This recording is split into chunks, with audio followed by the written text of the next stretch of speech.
नमस्कार, मैं प्रांशु दीक्षित। बढ़ते हैं खबरों की ओर। बताते चले, खेत के मूंग की फसल की रखवाली करते समय चारपाई पर सो रहे किसान पर अवैध खनन माफियाओं द्वारा ट्रैक्टर चढ़ाकर की गई निर्मल हत्या। जी हां, पूरा मामला कानपुर देहात जिले के थाना मंगलपुर के अंतर्गत ग्राम ओइछा में अपने खेत में मूंग की फसल की रखवाली कर रहे किसान के ऊपर ट्रैक्टर संचालक ने नशे की हालत में ट्रैक्टर चढ़ाकर की हत्या। पूरा मामला कानपुर देहात के थाना मंगलपुर के मौजा मुनेरा किन्नर सिंह स्थित ग्राम ओइछा का है, जहां रामवीर पुत्र गोमती प्रसाद उम्र लगभग 45 वर्ष अपने खेत में बोई मूंग की फसल की रखवाली करते हुए खेत में ही अपनी चारपाई पर सो गया। तभी रात्रि करीब 12 बजे खेत से लगभग 500 मीटर दूर अवैध मिट्टी खनन का कार्य जोरों शोरों से चल रहा था। उसी समय रोड पर पुलिस की गाड़ी को आते देखकर आनन फानन में ट्रैक्टर की लाइट बंद करके खनन माफिया भाग खड़े हुए, जिसमें भीषण नशे की हालत में ट्रैक्टर संचालक सुमित निवासी सबलपुर कानपुर देहात द्वारा अपने खेतों की रखवाली कर रहे किसान रामवीर के ऊपर ट्रैक्टर चढ़ाकर निर्मल हत्या कर दी गई। घटना इतनी भयानक थी कि ट्रैक्टर संचालक द्वारा लगभग मृतक को चारपाई सहित लगभग 10 मीटर तक घिसटते हुए ट्रैक्टर चढ़ा दिया, जिससे किसान की मौके पर ही दर्दनाक मौत हो गई। वहीं परिजनों ने बताया कि उक्त ट्रैक्टर संचालक से पूर्व में ही किसान की फसल बर्बाद करने को लेकर विवाद भी हुआ था, जिससे मृतक को जान से मारने की धमकी भी दी गई थी। साथ ही अनुमान है कि उक्त किसान की हत्या साजिश है। साथ ही गांव के लोगों ने ट्रैक्टर पकड़ना चाहा, लेकिन खनन माफिया ट्रैक्टर लेकर भागने में कामयाब हो गया। परिजनों को सूचना मिलते ही मौके पर पहुंची पुलिस ने भी छानबीन करना शुरू कर दी। साथ ही दर्दनाक घटना से मृतक के पूरे परिवार में कोहराम सा मच गया। धीरे धीरे पूरे गांव में कोहराम सा मचता गया। मृतक के भाई रामकुमार ने थाना मंगलपुर कानपुर देहात में सूचना दी है। सूचना पाकर मौके पर पहुंची पुलिस और पंचनामा भरकर पोस्टमार्टम कराकर मृतक के शरीर को परिजनों को सौंप दिया। तत्पश्चात परिजनों ने पूर्व नियमानुसार दाह संस्कार किया है। मृतक के बड़े भाई पुत्र अवनीश कुमार उर्फ बड़े के अपने पिता को रामवीर को मुखनींद दी है। दुख की बात यह है कि मृतक के घर में कमाने वाला सिर्फ मृतक रामवीर ही था, बाकी बच्चे पढ़ाई लिखाई करते हैं। ऐसे में पिता का साया बच्चों के सिर से हट जाने पर उसकी पढ़ाई लिखाई एवं परिवार का जीवन यापन कैसे होगा? बच्चों को अनाथ बनाने वाले जिम्मेदार कौन होगा? बच्चों की परवरिश को लेकर पढ़ाई लिखाई एवं 2 बेटियों की शादी में मदद कौन करेगा? उक्त संबंध में थाना अध्यक्ष मंगलपुर से बात करने पर थाना अध्यक्ष मंगलपुर ने हत्यारोपी ट्रैक्टर संचालक एवं अवैध मिट्टी खनन कर रहे खनन माफिया पर कठोर से कठोर कार्रवाई करने व परिजनों को पूर्ण सहयोग एवं न्याय प्रदान करने का आश्वासन दिया है। साथ में देखना यह होगा कि उत्तर प्रदेश के मुखिया योगी आदित्यनाथ जी प्रदेश के सभी माफियाओं को मिट्टी में मिलाकर उनकी संपत्ति को कब्जे में लेकर माफिया द्वारा पीड़ित परिवार को आर्थिक भरपाई करने का दावा करेंगे कि क्या इस पीड़ित परिवार को न्याय मिलेगा या नहीं। प्रदेश में ऐसे माफिया किसके संरक्षण अवैध मिट्टी खनन करते हैं, जो किसानों की फसल बर्बाद करते रहते हैं और रोक टोक करने पर कमजोर व लाचार लोगों के ऊपर ट्रैक्टर चढ़ाकर उनके परिवार को अनाथ का काम कर देते हैं। फिलहाल मिल रही अभी जानकारी में इतना ही। आगे की जानकारियों के लिए बने रहें हमारे साथ। तब तक के लिए धन्यवाद।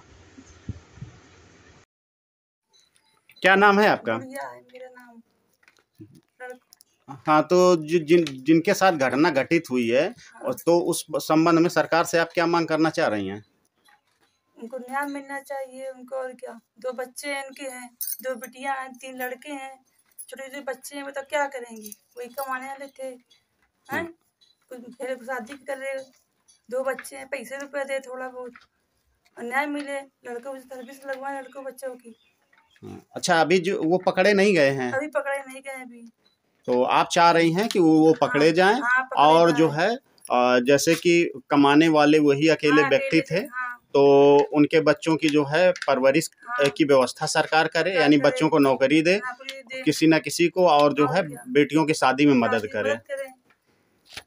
ठीक है, तो आप सुन रहे थे कैसे जो है दुखी परिवार अपने जो है भरण पोषण की मांग के लिए बैठा है, क्योंकि घर में कमाने वाला सिर्फ एक ही बंदा था और सभी बहुत ही लाचार और मजबूर हैं। तो सरकार को चाहिए कि ऐसे परिवार के साथ खड़े। वैसे तो सूबे के मुखिया मुख्यमंत्री जी का कहना है कि कोई भी खनन माफिया या गुंडा उत्तर प्रदेश में निवास नहीं करेगा, मैं उसे मिट्टी में मिला दूंगा। लेकिन पता नहीं क्या बात है कि 24 घंटे बीत जाने के बाद अभी तक ये माफिया पकड़े नहीं गए हैं और पुलिस हाथ पर हाथ रखे बैठी है। पुलिस का कहना है कि हम खोजबीन कर रहे हैं और जल्द से जल्द पकड़कर अग्रिम कार्रवाई करेंगे और जो मदद हो सकेगी पीड़ित की मदद की जाएगी। क्या नाम है बेटा आपका? अवधेश कुमार नाम है। कहाँ रहते हो? गाँव इच्छा में, मजरा मुड़ेरा किन्नर से। अच्छा, क्या कर रहे थे अभी? अभी इस समय पढ़ाई कर रहे थे। अच्छा, क्या कंप्लीट हुआ है तुम्हारा? पढ़ाई में क्या चल रहा है? हमारी BSc कंप्लीट हो चुकी और आगे तैयारी कर रहे थे। अच्छा, ये जो जिनकी मृत्यु हुई है वो आपके कौन है? वो हमारे पिताजी थे। तो अब आगे, अब पिताजी तो के साथ तो दुर्घटना हो गई, अब आगे क्या कर पाओगे तुम? मतलब पढ़ाई वगैरह कैसे होगी? अब पिताजी नहीं रहे तो अब कैसे कर पाएंगे। अब इसके लिए हम चाहते हैं कि कुछ जिन्होंने पापा को मारा है उनको पकड़ा जाए और उसकी भरपाई की जाए। और जो हम लोगों की जो रह रहा छूट रहा है उसको पूरा किया जाए। तो योगी आदित्यनाथ जो सूबे के मुखिया हैं, जैसा कि पता चल रहा है कि वो अवैध जो खनन का कार्य करते हैं उन पर बहुत प्रभावी हैं, तो उनके लिए जो है आप क्या कहना चाहेंगे? मुख्यमंत्री जी से क्या मांगना चाह रहे हो? मुख्यमंत्री जी से कहना है कि जो अवैध रूप से खनन चल रहा है ये ऐसा ना किया जाए और ये जो दुर्घटना में पिता की मृत्यु हुई है उसके हमें न्याय मिले और जो हम लोगों के साथ जो हुआ और हमारे सब छोटे भाई हैं उनको सबके लिए पढ़ाई के लिए कुछ आगे किया जाए। ठीक है। क्या नाम है आपका? अपना परिचय दीजिए जरा। हमारा नाम राम कुमार शर्मा है। मैं ग्राम ऊंचा और मौजा मुड़ेरा किन्नर सिंह का मैं रहता हूँ और थाना मंगलपुर। क्या घटना हुई है आपके साथ? हमारे भाई खेत पर सो रहे थे, मूंग का खेत रखा रहे थे और उसी थोड़ी दूर पर अवैध खनन चल रहा था मिट्टी का और उसी ट्रैक्टर वाले ने हमारे भाई के से कई बार उसमें वो हो गई थी, रंजिश हो गई थी और उसने खेत भी कुचल रखा था और उसी में कहासुनी हो गई थी और इसके बाद में उसने हमारे भाई के ऊपर गाड़ी चढ़ा दी। रोड किनारे, मच्चक रोड किनारे सो रहे थे और हम खेत पर सो रहे थे और हमारे भाई को कुचल दिया है। इसके बाद में जब हमको सूचना मिली तो हम मौके पर पहुंचे, देखा हमारा भाई मृतक पड़ा था। कितने समय की घटना है ये? 11 और रात में 11 और 12 के बीच की घटना है। अच्छा, आपने पुलिस को सूचना दी थी? हाँ, पुलिस को हमने 112 नंबर डायल किया था, पुलिस आई थी। इसके बाद में फिर थाने के फोर्स आया था और इसके बाद में 100 नंबर थाने का फोर्स आने के बाद में फिर हमने रात में करीबन 3 बजे हम थाने गए थे। वहाँ पर हमने एप्लीकेशन दी।